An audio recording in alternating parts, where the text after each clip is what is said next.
राहुल गांधी और प्रियंका गांधी की अब बात करते हैं। राहुल गांधी 2019 में अमेठी से लोकसभा चुनाव हार गए थे और इस बार फिर वो अमेठी से मैदान में उतर सकते हैं। तो वहीं उनकी बहन प्रियंका गांधी अपनी मां की सीट रायबरेली से चुनावी मैदान में उतर सकती है। सवाल है कि क्या भाई बहन के चुनाव लड़ने से कांग्रेस को यूपी में ऑक्सीजन मिल पाएगी।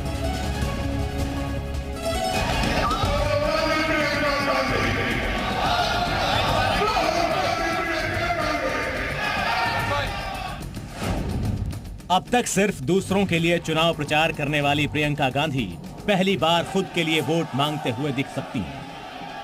सूत्रों की माने तो प्रियंका चुनावी पारी खेलने की तैयारी में हैं और इसके लिए वो कांग्रेस की परंपरागत सीट को चुन सकती हैं। प्रियंका गांधी वाड्रा अपनी मां सोनिया गांधी की छोड़ी हुई लोकसभा सीट रायबरेली से मैदान में उतर सकती हैं। ये पहली बार होगा जब प्रियंका गांधी कोई चुनाव लड़ेंगी। प्रियंका 2 दशकों से राजनीति में हैं, लेकिन उन्होंने अब तक कोई चुनाव नहीं लड़ा था और अब 2024 के चुनाव में वो रायबरेली से कांग्रेस उम्मीदवार बन सकती हैं। रायबरेली गांधी परिवार के लिए सेफ सीट है। यहाँ दशकों से गांधी परिवार चुनाव लड़ता रहा है और जीतता रहा है। 1952 और 1960 में फिरोज गांधी यहाँ से चुनाव जीते थे। 1967, 1971 और 1980 में इंदिरा गांधी यहां से चुनाव जीती थी। साल 2004 से 2019 तक रायबरेली सीट पर सोनिया गांधी ही जीतती रही हैं। अब 2024 में सोनिया गांधी लोकसभा चुनाव नहीं लड़ेंगी, वो राज्यसभा के लिए चुन ली गईं। रायबरेली सीट गांधी परिवार के ही पास रहे, इसीलिए प्रियंका के यहां से लड़ने की उम्मीद है। रायबरेली से प्रियंका गांधी चुनाव लड़ सकती हैं। कल केंद्रीय चुनाव समिति की बैठक होने वाली है और उससे पहले ये चर्चा आई है और उससे साथ साथ एक डेवलपमेंट भी नजर आ रहा है कि कांग्रेस दफ्तर में आप देखिए रायबरेली से कांग्रेस के जुड़े हुए तमाम लोग, कांग्रेस कार्य समिति के जो लोग हैं यहाँ पहुंचे हुए हैं और सब ये डिमांड लेकर आए हैं कि प्रियंका गांधी को चुनाव लड़ना चाहिए। सोनिया गांधी से मिलने का समय भी मांगा गया है।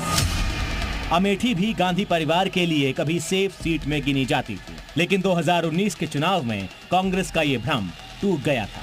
2019 में हार के बावजूद कांग्रेस सांसद राहुल गांधी 2024 में भी अमेठी से चुनाव लड़ सकते हैं। राहुल गांधी पिछली बार की ही तरह 2-2 सीट से चुनाव लड़ सकते हैं। उनकी दूसरी सीट वायनाड ही हो सकती है। अगर राहुल गांधी अमेठी से कांग्रेस उम्मीदवार बनते हैं तो इस बार भी अमेठी में मुकाबला राहुल बनाम स्मृति ईरानी का होगा। बीजेपी ने मौजूदा सांसद स्मृति ईरानी को इस बार भी अमेठी से टिकट दिया है।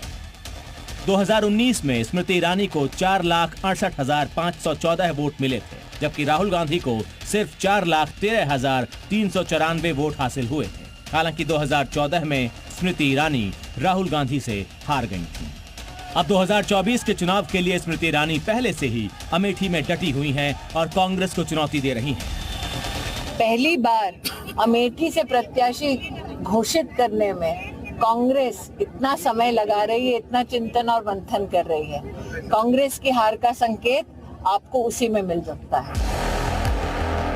अमेठी और रायबरेली सीट से गांधी परिवार का उम्मीदवार कांग्रेस की परंपरा रही है और बहुत मुमकिन है कि 2024 में भी कांग्रेस ये परंपरा बरकरार रखना चाहेगी। अब कल का इंतजार करना होगा जब कांग्रेस की केंद्रीय चुनाव समिति की बैठक होगी और नामों का औपचारिक ऐलान होगा।